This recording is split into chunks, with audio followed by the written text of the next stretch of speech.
다 함께 성경 봉독하겠습니다. 로마서 3장 20절로 22절 말씀입니다. 그러므로 율법의 행위로 그의 앞에 의롭다 하심을 얻을 육체가 없나니 율법으로는 죄를 깨달음이니라. 이제는 율법 외에 하나님의 한 의가 나타났으니 율법과 선지자들에게 증거를 받은 것이라. 곧 예수 그리스도를 믿음으로 말미암아 모든 믿는 자에게 미치는 하나님의 의니 차별이 없느니라. 아멘. 오늘은 지난주에 이어서 율법은 도대체 누구니? 라는 제목으로 이어서 말씀을 나누도록 하겠습니다. 지난주에 율법의 제1용법에 대해서 말씀을 나누었습니다. 율법의 제1용법이 무엇이었습니까? 죄를 깨닫게 하는 기능입니다. 우리 속에 있는 죄성은 그 뿌리가 굉장히 깊습니다. 뿌리가 죄성 가운데 깊이 박혀 있으니 당연히 죄라는 열매가 맺히는 것입니다.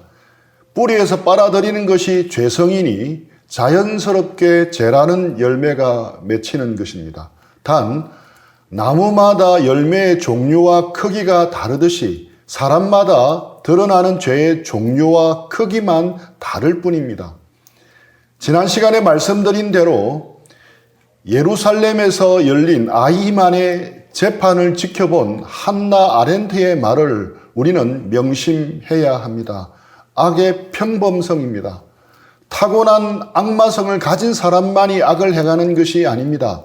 우리 모두 다 아히만과 같은 존재가 될 수 있습니다. 성경은 말합니다. 도둑질했기 때문에 도둑놈이 아니라 도둑놈이기 때문에 도둑질하는 것입니다. 드러나는 죄의 열매만 따내면 우리가 거룩한 열매를 맺을 수 있겠습니까? 아닙니다. 시간이 지나고 상황이 맞아 떨어지면 또다시 여러 가지 모양으로 죄의 열매를 맺습니다.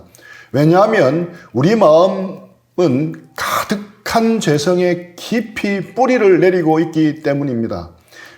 그런데 이것이 잘 보이지를 않습니다. 뿌리가 땅 속에 있어서 잘 안 보이는 것과 마찬가지입니다. 우리가 볼 수 있을 때는 열매로 드러날 때뿐입니다.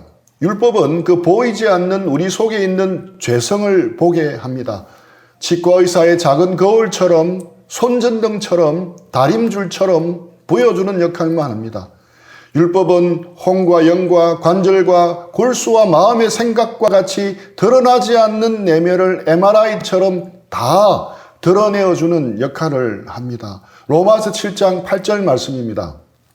그러나 죄가 기회를 타서 계명으로 말미암아 내 속에서 온갖 탐심을 이루었나니 이는 율법이 없으면 죄가 죽은 것임이라. 그런데 우리 속에 있는 뿌리 깊은 죄성은 선한 율법마저 지렛대로 이용해서 온갖 탐심을 이루어냅니다. 우리 속에 있는 죄성은 너무나도 기만적입니다. 우리 자신도 잘 깨닫지 못하도록 우리를 속입니다. 우리 주변을 돌아보십시오. 성숙하고 경건한 그리스도인을 찾기는 힘들어도 삐뚤어진 경건으로 나가는 사람들은 너무 흔하지 않습니까? 이렇게 죄는 정말 놀랍도록 기만적입니다. 제가 일반 기업에서 아르바이트를 하면서 느낀 것은 그렇게 사기꾼이 많다는 것입니다. 또 사기꾼들이 마음 먹고 달려들면 아무리 똑똑하고 사려 깊은 사람이라도 속아 넘어가지 않는 것은 거의 불가능하다는 생각마저 하게 되었습니다. 이처럼 우리 속에 있는 죄성은 우리의 상상을 초월할 정도로 기만적이고 사기적인 캐릭터입니다. 다른 사람을 속일 뿐만 아니라 우리 자신까지도 교묘하게 속입니다. 우리는 정말 조심해야 합니다. 심지어 주님을 향한 선한 헌신과 결심마저도 변질시켜 버립니다. 주님이 주신 비전이 어느새 나도 모르게 개인적인 야망으로 바뀌어 있습니다. 섬기며 사랑하는 것으로 시작했는데 어느새 나도 모르게 가스라이팅 하는 것으로 바뀌어 있습니다. 사람이 사역의 목적이었는데 어느새 나도 모르게 사람이 사역의 도구가 되어 있습니다. 오직 주님의 영광을 위해서 시작했는데 어느새 나도 모르게 슬그머니 자기 영광까지도 챙기고 있습니다. 주님이 원하시는 대로 사용해 주시도록 드렸는데 어느새 나도 모르게 나 아니면 안 된다는 독선에 빠집니다. 사람들을 섬기라고 주신 권위가 어느새 나도 모르게 주장하고 부리는 권력으로 바뀝니다. 사람들의 필요를 보고 섬기는 것으로도 기쁘고 감사했는데 어느새 나도 모르게 보상받고 인정받고 나의 필요도 잘 섬겨달라는 마음으로 바뀝니다. 어느새 나도 모르게 우리는 속아 넘어가는 것입니다. 지난주 설교를 묵상하고 복습하면서 제게 새롭게 조명된 말씀이 하나 있습니다. 디모데후서 4장 6절로 8절 말씀입니다. 전제와 같이 내가 벌써 부어지고 나의 떠날 시각이 가까웠도다. 나는 선한 싸움을 싸우고 나의 달려갈 길을 마치고 믿음을 지켰으니 이제후로는 나를 위하여 의의 면류관이 예비되었으므로 주 곧 의로우신 재판장이 그날에 내게 주실 것이며 내게만 아니라 주의 나타나심을 사모하는 모든 자에게도니라. 사도 바울이 인생 마지막에 쓴 서신서의 끝부분입니다. 전제와 같이 내가 벌써 부어지고 나의 떠날 시간이 가까웠도다. 사도 바울은 자신이 전제와 같이 재물 위에 부어져 사라지고 임박하게 닥친 자신의 순교를 직감하고 있습니다. 실제로 이 편지가 디모데에게 전달되기도 전에 사도 바울은 로마 황제 네로의 참수형을 당합니다. 그런 마지막 순간에 사도 바울이 고백한 신앙이 너무도 귀하게 느껴졌습니다. 나는 선한 싸움을 싸우고 나의 달려갈 길을 마치고 믿음을 지켰으니. 저는 그동안 사도 바울이 싸운 선한 싸움이라면 외적인 싸움으로만 생각했습니다. 복음의 적대적인 외부 세력과 복음을 위해 당하는 고난과 핍박에 대한 싸움이라고 생각했습니다. 그런데 지난주 설교를 묵상하면서 그 선한 싸움에는 자신 속에 있는 죄성과의 싸움도 중요한 부분이었겠구나 하는 생각을 했습니다. 바울 사도는 율법을 깨닫는 순간 자신 속에 뿌리 깊은 죄성을 알게 되었고 자기 속에 이루어진 온갖 탐심을 보았습니다. 그래서 그는 오라 나는 곤고한 자로다. 누가 이 사망의 몸에서 나를 건져내랴라고 고백한 것입니다. 그랬던 그였기에 평생 자신의 죄성과 싸웠을 것입니다. 깨어있지 않으면 자신도 모르게 자신의 죄성이 열매를 맺어서 변질될 것을 누구보다도 잘 알았습니다. 그랬기에 그는 삐뚤어진 경건으로 나가지 않을 수 있었습니다. 일평생 변함없는 믿음으로 주님을 위해 살 수 있었습니다. 선한 동기를 지킬 수 있었습니다. 그래서 그는 인생의 마지막에 나는 선한 싸움을 싸우고 나의 달려갈 길을 마치고 믿음을 지켰으니라고 고백할 수 있었던 것입니다. 이 고백이 저의 고백이 되기를 사모하는 마음이 간절해졌습니다. 또한 이 고백이 저와 여러분 모두의 인생 고백이 되기를 축복하며 기도합니다. 율법의 제1용법이 우리의 죄를 깨달아 절망케 하는 것이라면 율법의 제2용법은 죄와 악행을 억제하는 기능입니다. 이를 율법의 시민적 용도라고도 말합니다. 율법은 우리에게 죄에는 형벌이 있고 의에는 상이 있음을 가르쳐 줍니다. 율법은 의와 죄가 무엇인지 가르쳐 줄 뿐만 아니라 그 결과에 대해서도 분명히 알려줍니다. 죄를 지으면 망하고 의를 행하면 흥한다. 죄를 지으면 비참해지고 의를 행하면 행복해진다. 죄의 싹은 사망이고 의의 열매는 생명이다. 이런 것을 알려줍니다. 그래서 믿는 자나 믿지 않는 자 모두 죄와 악행을 마음대로 행하지 못하도록 억제시킵니다. 이것이 율법의 제2용법입니다. 마지막으로 존 칼빈이 말하는 율법의 제3용법은 신자들에게 하나님의 뜻을 가르치며 권고하는 기능입니다. 율법의 교훈적 용도라고도 합니다.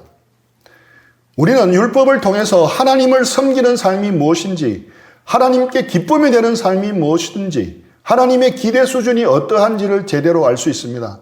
이런 점에서 율법은 완전하고 영구적입니다. 이 제3용법을 가장 잘 보여주는 것이 십계명입니다. 그래서 존 칼빈은 율법의 제3용법이 율법의 가장 주된 기능이고 또한 율법의 고유한 목적에 더 가까운 것이라고 말합니다. 신약 성경 안에 있는 많은 명령은 바로 율법의 제3용법입니다. 이를 풀어서 한번 쉽게 설명해 보겠습니다. 분명 율법의 행위로는 하나님 앞에서 어렵게 될 수 없습니다. 율법을 주신 하나님은 율법대로 행했는지 여부를 채점하십니다. 만약 이 시험에 합격한 사람이 있다면 하나님은 어렵다 하시고 그를 의인이라고 부르실 것입니다. 율법 시험에 합격한 사람은 구원을 받습니다. 그러면 율법 점수가 몇 점이면 합격이겠습니까? 갈라디아서 3장 10절입니다. 무릇 율법 행위에 속한 자들은 저주 아래에 있나니 기록된 바 누구든지 율법책에 기록된 대로 모든 일을 항상 행하지 아니하는 자는 저주 아래에 있는 자라 하였습니다. 하나님이 정한 합격 기준은 모든 일을 항상입니다. 모든 일에 항상 율법에 기록된 대로 행해야 하는 것입니다. 올 100을 맞아야 합격인 것입니다. 99점도 안 되고 올 100이어야 합니다. 검정고시의 경우 과목당 60점 이상 맞으면 합격이지만 율법 시험은 100점이 되어야만 합격입니다. 여러분의 율법 점수는 몇 점입니까? 아마도 40점대도 있고 50점대도 있고 90점대도 있을 겁니다. 하지만 구원을 받으려면 100점이 아니면 아무 소용이 없습니다. 39점이나 93점이나 일반 차이가 없습니다. 그렇다면 조금만 더 노력하면 100점을 받을 수 있겠습니까? 아닙니다. 지금까지 수많은 사람들이 이 점수에 도전했지만 아직까지 한 사람도 100점을 맞은 사람은 없습니다. 율법 시험에 통과하지 못한 우리에게 성경 분명히 선포하고 있습니다. 율법대로 모든 일을 항상 행하지 않는 사람은 저주 아래 있다고 말씀합니다. 율법의 저주 아래 있다는 말이 무슨 뜻입니까? 율법에 기록된 대로 저주를 받아 이 땅에서 불행하게 살다가 죽어서는 지옥에 떨어져 영원한 고통을 당해야 한다는 것입니다. 이런 우리에게 놀라운 반전이 있습니다. 지상 최대의 반전이라 할 수 있습니다. 로마서에 등장하는 지상 최대의 반전입니다. 우리가 지난주 큐티한 본문 중에 있습니다. 어느 구절이겠습니까? 로마서 3장 21절입니다. 이제는 율법 외에 하나님의 한 의가 나타났으니 율법과 선지자들에게 증거를 받은 것이라. 이 구절에서 놀라운 반전이 드러납니다. 어두움이 빛으로 바뀝니다. 끝이 보이지 않을 것 같은 길고 긴 암흑의 터널에서 빠져나와 눈이 부시게 밝은 태양빛에 눈을 뜨지 못할 정도로의 반전이 있습니다. 우리말 성경에 보면 로마서 3장 21절은 이제는으로 시작합니다. 하지만 원어로 보면 맨 앞에 빠져있는 단어가 하나 있습니다. 바로 그러나라는 접속사입니다. 원어 성경은 그러나 이제는으로 나와 있는데 번역을 하면서 그러나가 빠져버렸습니다. 그래서 이 구절을 제대로 이해하고 읽으려면 그러나라는 접속사를 넣어서 그러나 이제는 이라고 읽어야 합니다. 다시 한번 읽어보겠습니다. 그러나 이제는 율법 외에 하나님의 한 의가 나타났으니 율법과 선지자들에게 증거를 받은 것이라. 로마서 앞부분에 해당하는 1장에서 5장은 크게 두 부분으로 나눌 수 있습니다. 인사말을 제외한 전반부로 로마서 1장 18절부터 3장 20절까지인데 하나님의 진노를 피할 수 없는 인간의 죄악 법들에 대해 다룹니다. 로마서 3장 21절부터 5장 21절까지가 후반부인데 이런 비참한 인생을 향한 하나님의 은혜를 다룹니다. 그 전반부에서 후반부로 반전이 일어나는데 그 역할을 바로 로마서 3장 21절에 그러나가 하는 것입니다. 그 반전은 바로 율법 외에 나타난 하나님의 한 의입니다. 예수님을 통해 나타난 하나님의 의입니다. 이것이 절망에서 희망으로 반전을 가져온 것입니다. 율법을 다 지키지 못해 저주 아래 있는 사람을 위해서 예수님이 시험을 보러 오신 것입니다. 이 땅에 오신 예수님은 율법을 다 이루셨고 율법을 완성하셨습니다. 예수님의 율법 점수는 사람은 도저히 받을 수 없는 점수입니다. 100점이었습니다. 예수님의 100점이 바로 그리스도의 의입니다. 하나님은 예수님을 믿는 우리에게 100점인 예수님의 율법 점수를 그대로 적용해 주셨습니다. 예수님의 100점을 우리의 100점으로 인정해 주신 것입니다. 놀라운 소식입니다. 하나님은 우리의 의가 아니라 그리스도의 의로 의롭다 칭해 주신 것입니다. 우리의 점수가 아니라 예수님의 율법 점수로 의롭다 칭해 주신 것입니다. 이것이 바로 이신칭의, 줄여서는 칭이라고 합니다. 예수님을 믿음으로 우리가 어렵게 되는 것입니다. 이것이 바로 복음입니다. 사도 바울은 분명하게 외칩니다. 사람이 어렵게 되는 것은 율법이 아니고 오직 예수님을 믿음으로만 가능하다고 선포하고 있는 것입니다. 율법의 제1용법이 무엇입니까? 우리의 죄를 깨닫게 하는 것이라고 했습니다. 그렇다면 어떤 사람이 자신의 죄를 깨닫게 될 때 어떤 일이 일어납니까? 죄에 대한 깊은 고민이 생깁니다. 지옥에 갈 수밖에 없는 자기 영혼에 대한 깊은 두려움이 생깁니다. 그 결과 간절히 자신을 구원해 줄 주님을 찾게 됩니다. 이것을 성경은 다음과 같이 묘사합니다. 갈라디아 3장 24절입니다. 이같이 율법이 우리를 그리스도께로 인도하는 초등교사가 되어 우리로 하여금 믿음으로 말미암아 의롭다함을 얻게 하려 함이라. 지금 우리가 쓰고 있는 개정개혁판에는 초등교사로 되어 있지만 과거 개혁 한글판에는 몽학선생으로 번역이 되어 있습니다. 몽학선생은 어린아이의 인도자라는 뜻입니다. 현재 우리가 가진 개념으로 몽학선생을 설명하기가 쉽지 않은데 고대 헬라 사회에서는 6세에서 10세 사이에 있는 아이에게 초등학문을 가르쳐주고 옷 입는 것 등의 기본적인 예절과 행동을 돌보아주고 학교에 가게 되면 데리고 다니는 가정교사 역할을 하는 노예가 있었습니다. 이를 몽학선생이라고 불렀습니다. 몽학선생의 역할은 아이가 학교에 들어가기 전까지 임시적으로 맡아 돌보다 선생님에게 인도하는 것입니다. 율법의 역할이 바로 몽학선생의 역할입니다. 율법은 궁극적으로 사람들을 예수 그리스도에게로 인도합니다. 우리는 율법대로 한번 제대로 살아보려고 애쓰다가 절망하고 좌절합니다. 그 결과 율법의 저주를 두려워하고 율법에 눌려 삽니다. 이런 과정을 통해서 율법은 몽학선생이 되어 우리를 그리스도에게로 인도하는 것입니다. 나는 율법을 지킴으로 어렵게 살 수 있고 구원받을 수 있다고 생각하는 사람이 있다면 그렇게 한번 해보라고 권해드립니다. 왜냐하면 그 결과를 알기 때문입니다. 얼마 안 가서 곧 불가능하다는 것을 깨달을 것이기 때문입니다.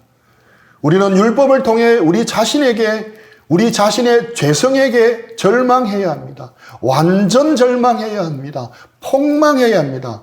그럴 때 그리스도께 나올 수밖에 없습니다. 그래야 비로소 그리스도를 제대로 붙잡을 수 있기 때문입니다. 그래서 성경은 율법을 우리를 그리스도에게로 인도하는 몽학선생이라고 한 것입니다. 그렇다면 우리에게 더 이상 율법은 필요가 없는 것입니까? 하나님이 예수님이 받으신 100점을 우리에게 주셨기 때문에 더 이상 구원받기 위해 율법 시험을 볼 이유가 없습니다. 대학에 합격했는데 수능 시험을 칠 이유가 없지 않습니까? 그렇다면 율법이 우리에게 더 이상 아무런 의미가 없는 것입니까? 율법의 저주에서 벗어났으니 이제 더 이상 율법 같은 것은 우리에게 필요 없다. 그렇게 주장하는 율법 폐기론자가 되어야 합니까? 사실 율법주의도 문제이지만 율법 폐기론도 문제입니다. 율법주의는 율법으로 하나님 앞에 의로워지려는 것이라면 율법 폐기론은 이제 율법을 더 이상 지킬 필요가 아예 없다는 주장입니다. 둘 다 피해야 할 잘못이며 경계해야 할 양극단입니다. 로마서 6장 15절 말씀입니다. 그런즉 어찌하리요 우리가 법 아래에 있지 아니하고 은혜 아래에 있으니 죄를 지으리요 그럴 수 없느니라. 성경은 분명 말합니다.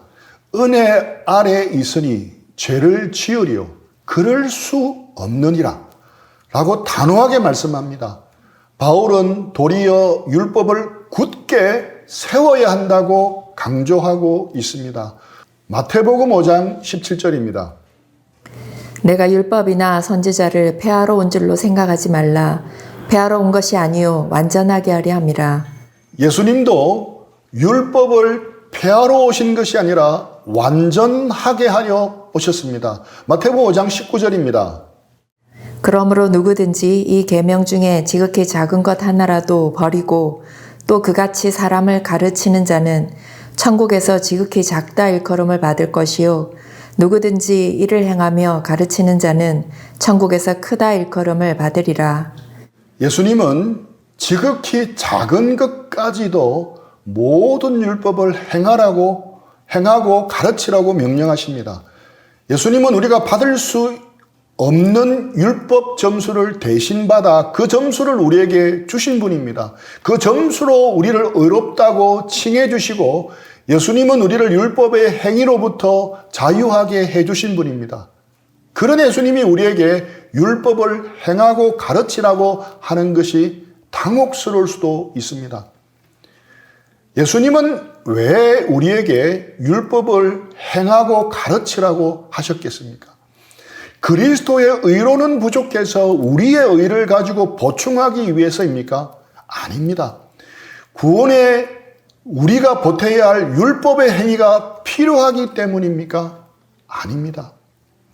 우리에게는 이제 구원받기 위해 율법을 지켜야 할 의무는 사라졌습니다. 그런데 왜 율법을 지켜야 합니까? 여기서 우리는 율법의 제3용법을 떠올릴 필요가 있습니다. 그동안 우리는 시험이라는 관점에서 율법을 보았습니다. 이제 그 시험에 합격한 우리는 다른 관점에서 율법을 다시 볼 필요가 있습니다. 학생들이 공부하는 유일한 목적이 단지 대학에 합격하기 위해서입니까? 대학에 들어가는 것도 중요한 목적이지만 공부는 그것 이상의 의미와 이유가 있습니다. 공부는 그의 인생 전체에 영향을 미칩니다. 하나님이 우리에게 율법을 주신 것은 단지 수업용만이 아닙니다. 하나님이 우리에게 율법을 주신 이유는 올바른 신앙을 배우고 누리게 하는 것입니다. 율법을 통해 하나님의 뜻을 알고 하나님이 기뻐하시는 것을 알아 행함으로 하나님께 영광을 돌리게 하기 위함입니다. 세 구절을 연속해서 읽어보겠습니다. 이 율법책을 내 입에서 떠나지 말게 하며 주야로 그것을 묵상하여 그 안에 기록된 대로 다 지켜 행하라. 그리하면 내 길이 평탄하게 될 것이며 내가 형통하리라. 내가 내 하나님 여호와의 말씀을 삼가 듣고 내가 오늘 내게 명령하는 그의 모든 명령을 지켜 행하면 내 하나님 여호와께서 너를 세계 모든 민족 위에 뛰어나게 하실 것이라. 내가 오늘 내 행복을 위하여 내게 명하는 여호와의 명령과 규례를 지킬 것이 아니냐. 이 말씀들에서처럼 하나님이 율법을 주신 또 다른 이유는 우리의 안전과 번성과 복을 위한 것입니다. 우리가 가는 길이 평탄하고 하는 일이 형통하게 하기 위해서입니다. 우리를 세계 모든 민족 위에 뛰어나게 하기 위해서입니다. 우리의 행복을 위해서입니다. 이것이 하나님이 우리에게 율법을 주신 뜻이고 우리가 율법을 지키는 이유입니다. 이미 대학에 합격한 학생처럼 우리는 이제 인생을 위한 공부를 해야 합니다. 같은 율법을 지키는 일이지만 성격이 다릅니다. 구원받기 위해서 지키는 것이 아닙니다. 하나님이 주신 복된 삶을 누리기 위해서 지켜야 합니다. 율법을 하나님의 말씀으로 바꿔 읽으면 더 부드럽게 이해가 될 것입니다. 그런데 여기에는 알고 보면 은혜 위에 은혜가 있습니다. 율법을 지키지 못해 받아야 할 형벌을 사해 주신 하나님이 율법을 지킨 자에게 주시는 상은 여전히 그대로 두셨다는 것입니다. 하나님은 상 주시는 분입니다. 하나님의 말씀대로 할 때 하나님은 상을 주십니다. 평탄하고 형통하게 살게 하십니다. 말씀을 따라 부모를 공경할 때 잘되고 땅에서 장수하는 상을 주십니다. 말씀대로 주면 후이되어 누르고 흔들어 넘치도록 상을 안겨주십니다. 말씀대로 지켜 행하면 하늘의 아름다운 보물 창고를 여시고 상을 주십니다. 말씀대로 살면 말씀대로 행복을 누리게 하십니다. 그래서 예수님은 율법을 행하라고 하신 것입니다. 이것이 바로 율법의 제3용법인 것입니다. 말씀을 마무리하겠습니다. 목사님, 율법을 제대로 알아야 할 이유가 무엇입니까? 도대체 우리와 무슨 상관이 있기에 율법에 대해 배워야 하는 것입니까? 답이 무엇입니까? 율법을 제대로 알아야 신앙을 제대로 누릴 수 있기 때문입니다. 율법을 제대로 알아야 하나님이 주시는 복된 삶을 누릴 수 있기 때문입니다. 율법주의자와 율법 폐기론의 양극단에 빠지지 않기 때문입니다. 율법을 알아야 그리스도를 온전히 누리고 복음을 온전히 누리기 때문입니다. 그래야 우리가 삐뚤어진 경건의 방향으로 나아가지 않고 경건한 어른으로 성숙한 그리스도인으로 나아갈 수 있기 때문입니다. 율법을 주신 하나님의 뜻을 온전히 알고 분별하는 우리 모두가 되기를 축복합니다. 우리 들은 말씀 생각하면서 잠시 기도하며 적용하는 시간 가지겠습니다.